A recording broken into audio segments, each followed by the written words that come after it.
You're listening to Puma Podcast. Hi, this is Teka Teka. You're about to hear from another production powered by Puma Podcast called Kasama sa Pagbabago, a show about young leaders who changed their communities for the better. After an in-depth look into the Sangguniang Kabataan and the reforms that made it what it is today, the show's hosts explore all the other ways young people can impact public policy. We've all heard that there's more to democracy than voting every few years, or even running for office yourself. But what does active and meaningful participation even look like?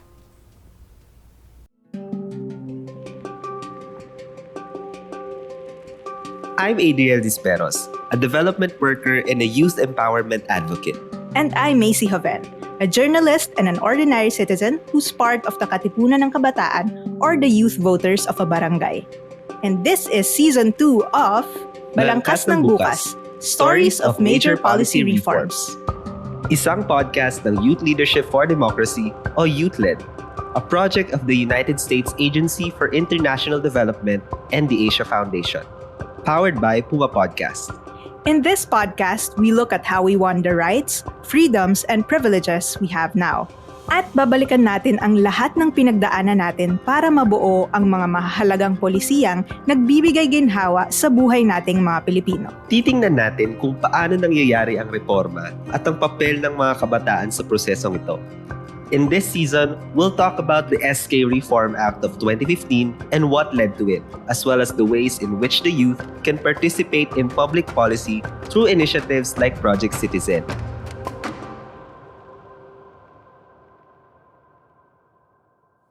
Di ba kapag naglalaro tayo ng sports, we always have a game plan ready?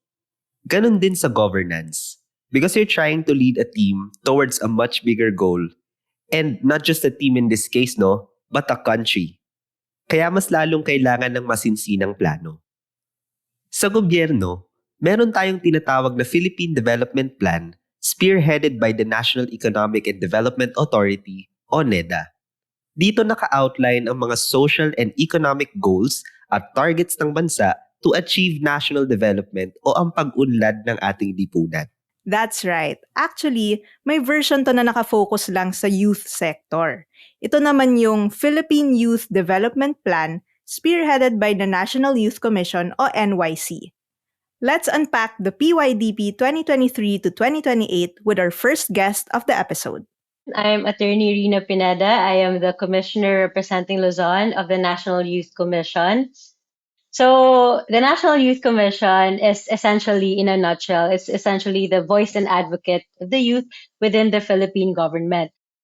Rina, can you share with us po yung main points ng Philippine Youth Development Plan for 2023 to 2028? Of course. Okay, so the Philippine Youth Development Plan is actually a specific mandate to the National Youth Commission provided by R8044 or the Youth in Nation Building Act. This was the law that created the National Youth Commission. And one of our main mandates is to create a medium-term plan. And this is now what we call our Philippine Youth Development Plan. This is what we call our framework for youth development. When I have speeches or when I have talks, I like to use the imagery of, all of us here are workers, all of us here are bricks. And when we lay bricks on top of each other, we try to form something. We try to form a house. And this house is what we call our Dream Philippines. And to guide us in creating that house, pag gumagawa tayo ng mga bahay, hindi naman kung saan-saan linalagay yung mga bricks ng mga construction workers natin. Sinusunod nila ang tinatawag nilang architectural or engineering plan. And that is what the Philippine Youth Development Plan is. We are essentially the architectural engineering plan. We are the roadmap to youth development, meaning this is where we place all of our bricks. When we work together and when we place all of the bricks in the same place with the same direction towards the same goal, we try to create our vision, our dream Philippines. And pursuant to that, on a more technical aspect, the Philippine Youth Development Plan also localizes our SDGs or Sustainable Development Goals 2030 It localizes our ASEAN Community Vision 2025, and it's also in line with what we call our Ambisyon Natin 2040 and Philippine Development Plan. So hindi siya plano by itself. It's a plan that's in line with all other bigger development plans that are running in the Philippines as well. We are also very, very proud to say that it is data based and it is data driven. It's consultative. Everything that we put in there is based on our National Youth Assessment Study. It's based on the youth led survey and other related literature and related data that we gathered as well from reliable sources. Other than that, we also conducted consultations from or with the youth of Luzon, with the youth of Visayas, and with the youth of Mindanao. We were able to identify the most predominant issues and problem areas that our youth are facing today. And through this, we were able to identify strategies to attack those issues. We were able to give suggested activities for those strategies that national government agencies could do, that our youth organizations could do, that basically anyone youth serving or anyone part of the Filipino youth community could do. Now, all of these strategies, all of these issues are divided into centers of participation. Centers of participation are the general overarching themes that we have. In the previous Philippine Youth Development Plans, we had 9 centers of participation. But for our current term, which is the term 2023 to 2028, we added agriculture as a center of participation. So let me enumerate them.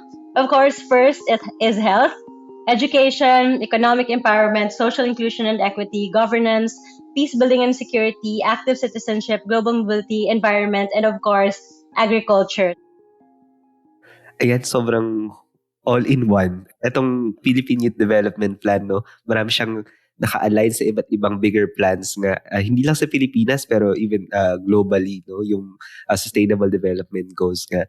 Siguro po, Comrina, basis po sa inyong mga observation, can you share with us, meron po ba kayong mga nakikitang specific centers na parang we've made progress na? For governance, we have our SK trainings, we have our National Youth Parliament, our SK conventions, etc. For active citizenship, we have our Youth Organization Registration Program, or the YORP. We have a National Youth Volunteers Program. And of course, we also have memorandum agreements with other relevant agencies as well.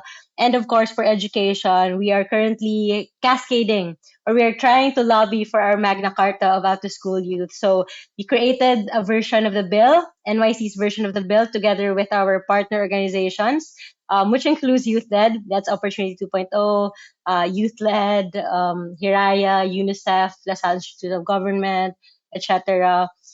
So we created that, and then we're trying to lobby for it now. It's in the Senate level now. There are a lot more that I wasn't able to mention. All that to say that a lot of efforts are going on. Dun sa governance center of youth participation, could you explain lang po itong mga ginagawa niyo na SK trainings, National Youth Parliament? So for the SK trainings, the National Youth Commission is mandated by the SK Reform Act to head mandatory trainings. So naturally, before our SKs go into their line of work at the beginning of their terms, after they're elected, they undergo trainings, orientations, trainings, just so they have an idea of what they have to do within their first few weeks in office. Aside from that, syempre hindi mo naman yan lahat makakover immediately. Pag mag-training ka, pag i-train mo lahat ng kailangan nilang gawin, siguro abutin ka ng 1 taon na puro training lang, diba? So, aside from that very initial training that we try to facilitate, we have as well mandatory continuing trainings. In fact, we have an SK learning management system where our SK officials could go online and go through courses at their own pace. So this form of our mandatory continuing training for them. Our Regional Youth Development Division also organizes a series of webinars para maging accessible to sa lahat ng mga sangguniang kabataan officials all around the country They have webinars on various topics that they should know about and that will help them, that will guide them as they govern their own constituency, their youth constituency. As for the National Youth Parliament, this is also a program that is mandated by the Youth in Nation Building Act, or RA 8044. So this is mandated to be done every 2 years. But recently, there is an innovation that the National Youth Commission tried to push for, which is to make a regional National Youth Parliament before we go national, para madaanan natin lahat ng regions, para maabot natin yung mga kabataan sa iba't ibang rehiyon ng Pilipinas, para dumami yung mas makakalahok sa mga programa ng National Youth Commission. So now, we're trying to finish up the regional part of it, and hopefully, by next year, we are able to do the National Youth Parliament.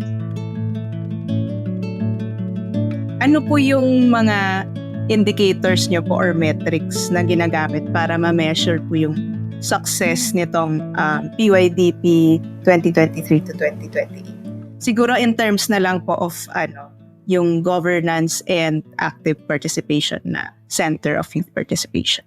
If you go through the PYDP itself, there you can see that at the end of it, towards the end of it, there's a table there. And you can see there that each center of participation has its own metrics as to how you can determine if the strategies are being done or they're being implemented.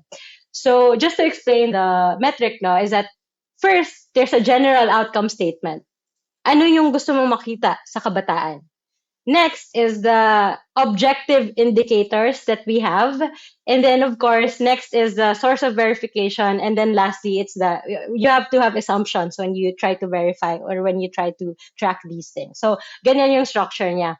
Specifically for the governance and active citizenship, I won't go through all of them kasi medyo marami siya. But one of the main outcome, or what they call the narrative summary, is that the youth is represented at local and adult-dominated decision-making structures.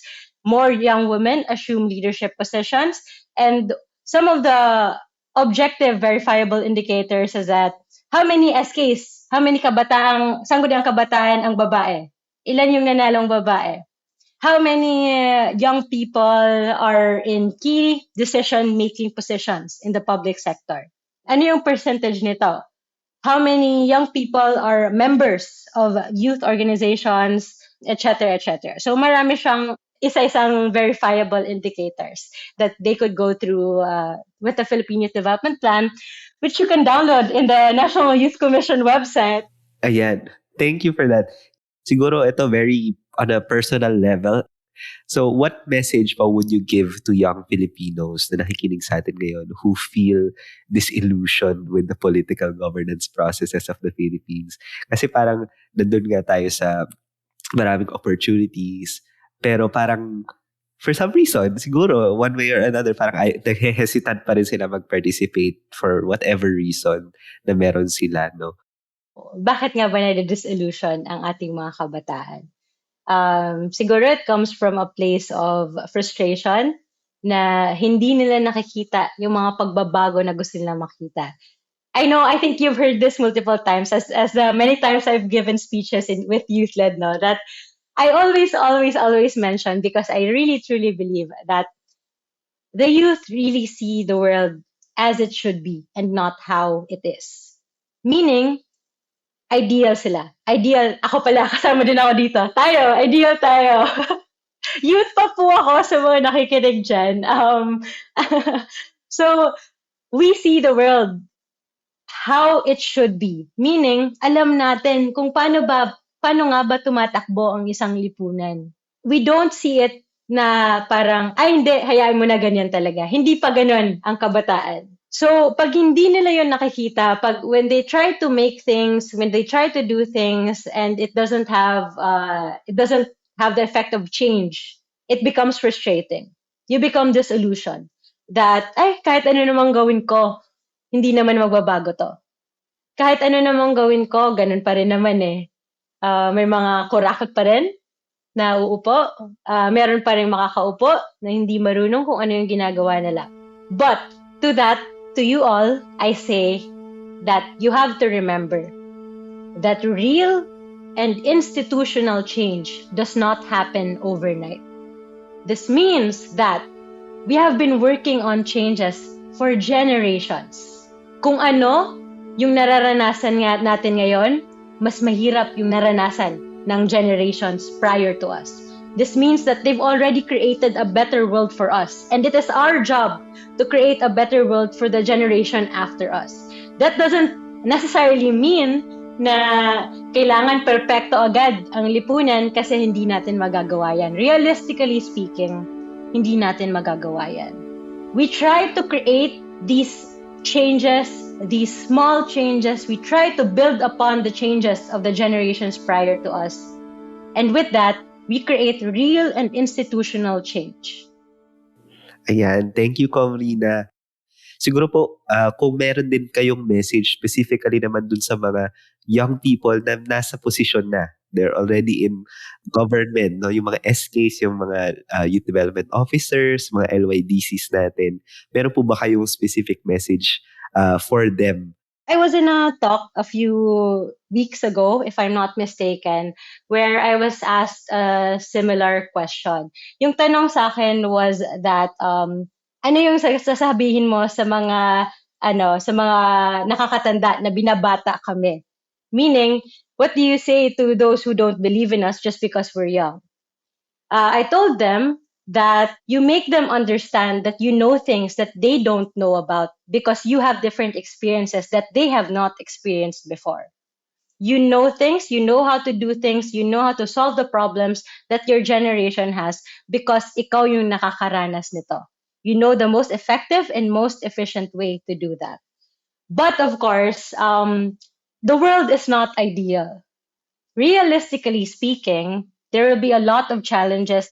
Hindi mo mapupush yung lahat ng gusto mo. When we work in the world of the adults, we try to make compromises.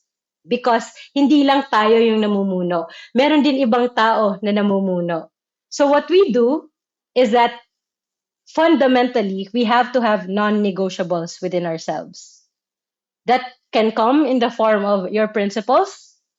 That can come in the form of ano ba sa project na to ang hindi mo pwedeng bitawan para hindi mawala ang essence ng proyektong to.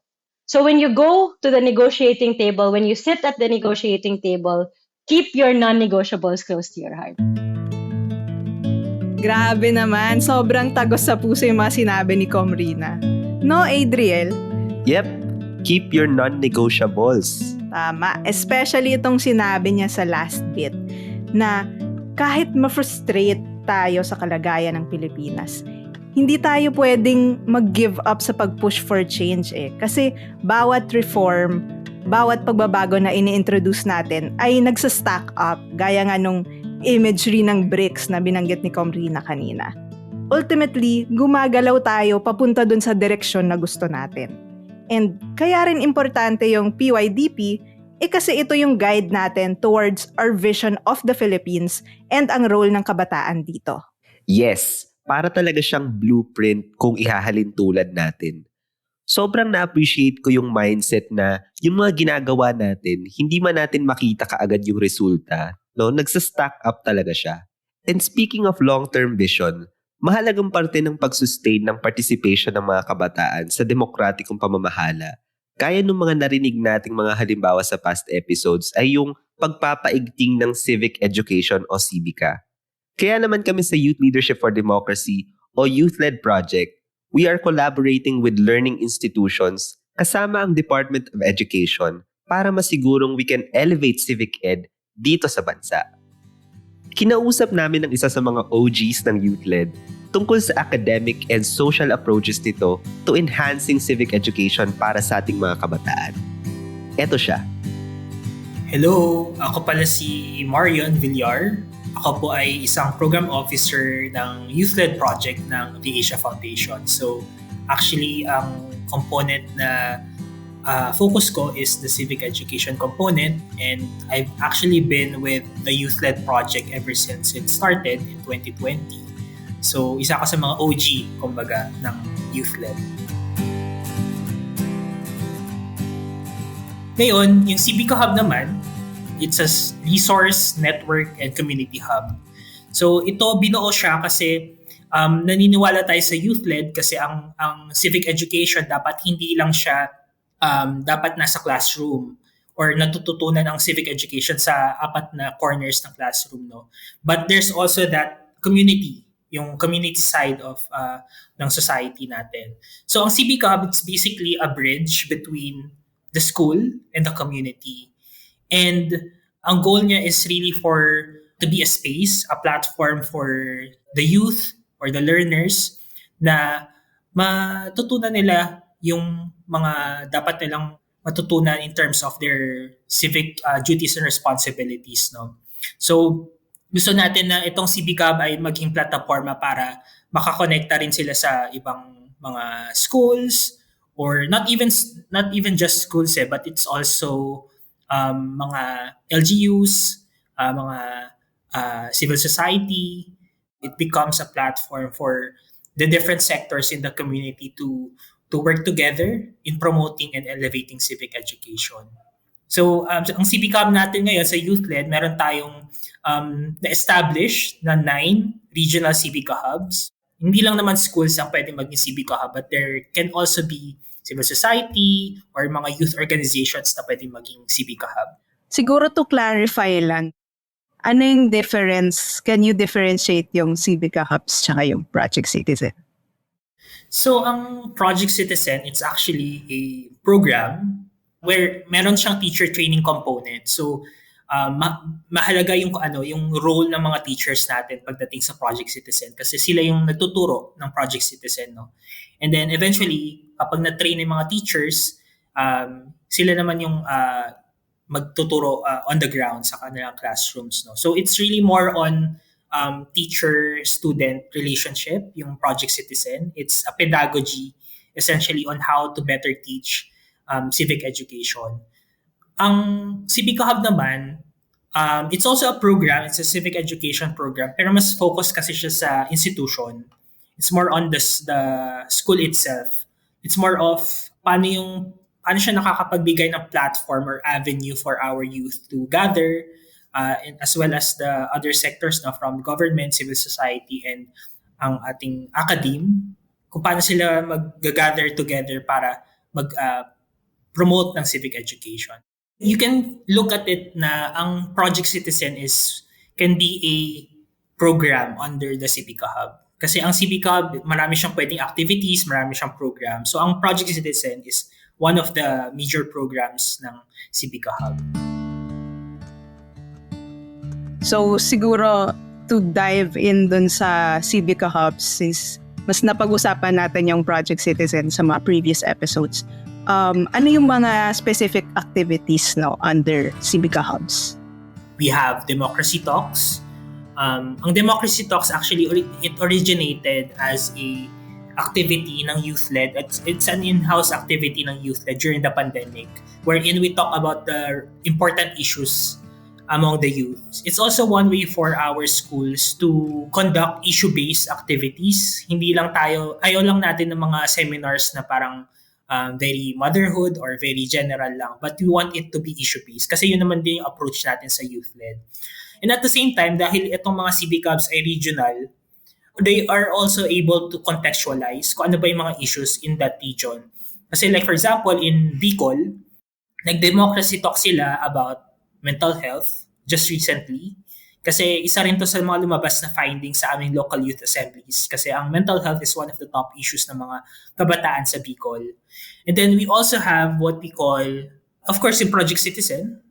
So isa rin siya sa mga major activities under the Civica Hub. So meron tayong mga na-train actually na initial mga Civica Hub teachers last year in 2023, wherein for the first time nila matutunan kung ano ba yung Project Citizen. And naging malaki rin yung contribution nitong training na to sa mga teachers on how they teach civic education sa kanilang respective subjects. Not just AP or social studies, but there were also teachers on Filipino, and then I think may math teacher din doon, and then meron ding mga NSTP.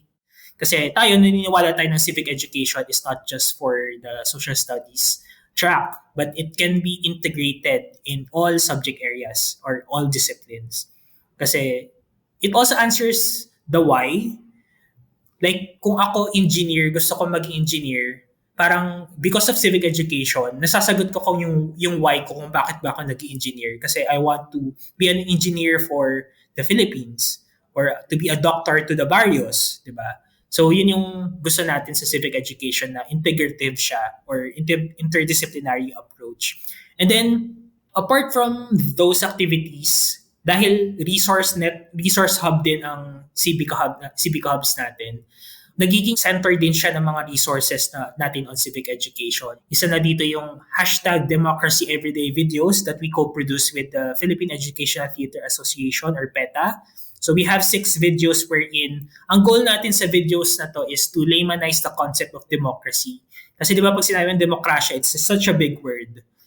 Pero gusto natin na ang mga kabataan, mas maintindihan niya yung konsepto ng demokrasya and that it happens in our everyday lives. Diba? Hindi siya just during the elections or running for a position in public office.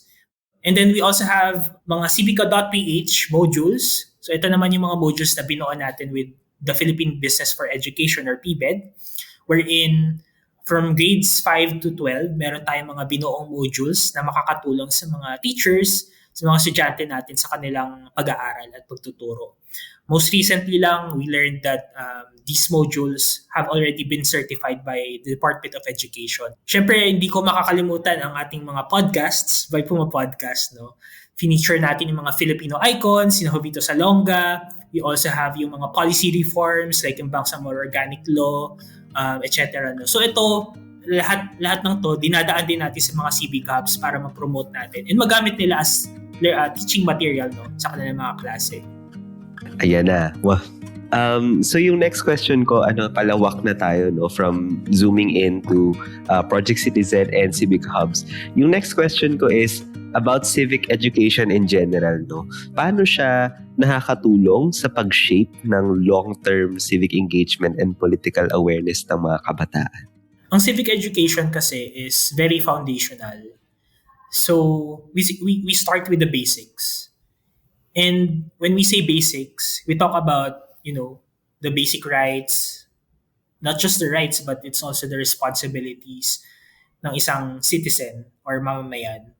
And we don't want to produce technically competent people or graduates, pero kulang sila sa pagmamahal sa bayan or sa Pilipinas.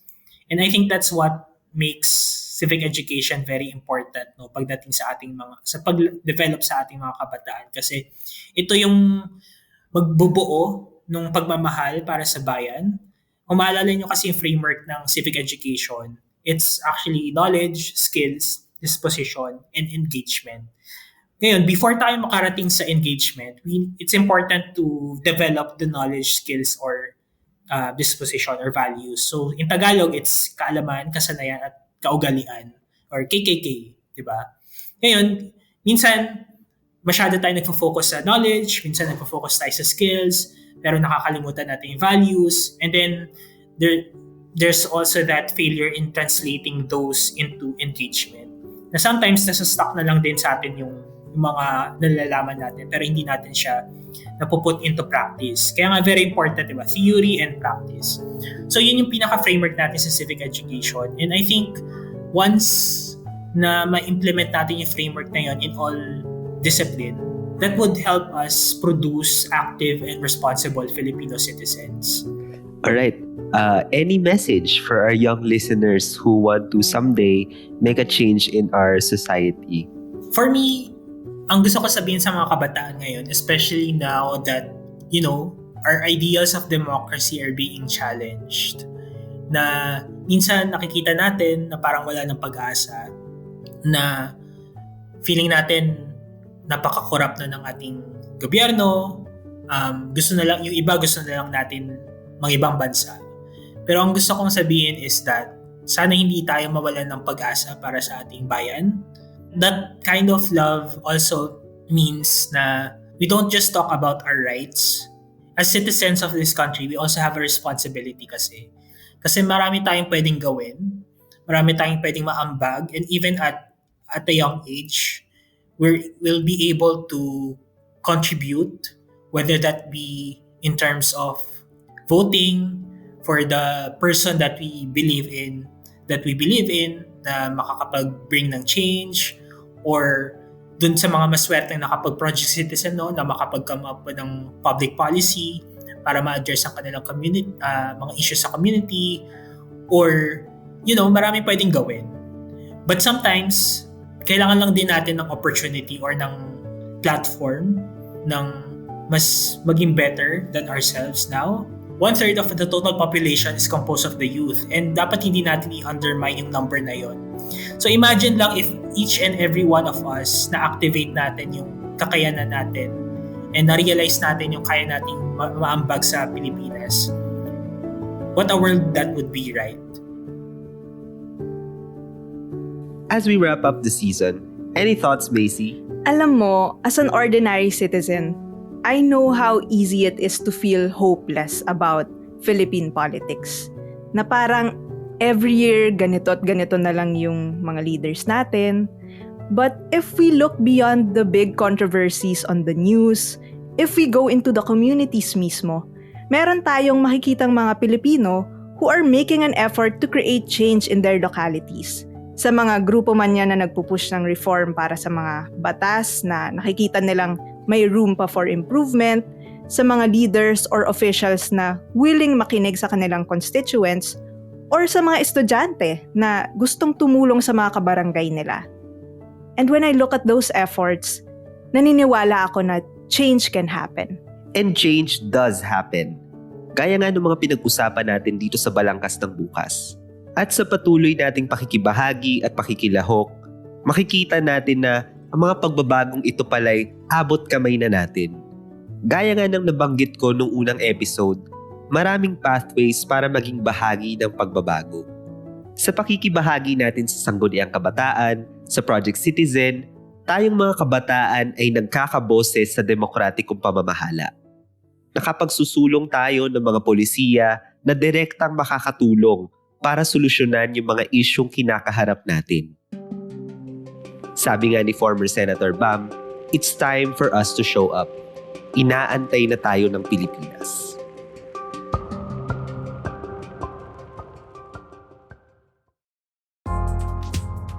And that was our final guest episode from Kasama sa Pagbabago, a podcast of Youth Leadership for Democracy, or YouthLED, and a project of the United States Agency for International Development and the Asia Foundation.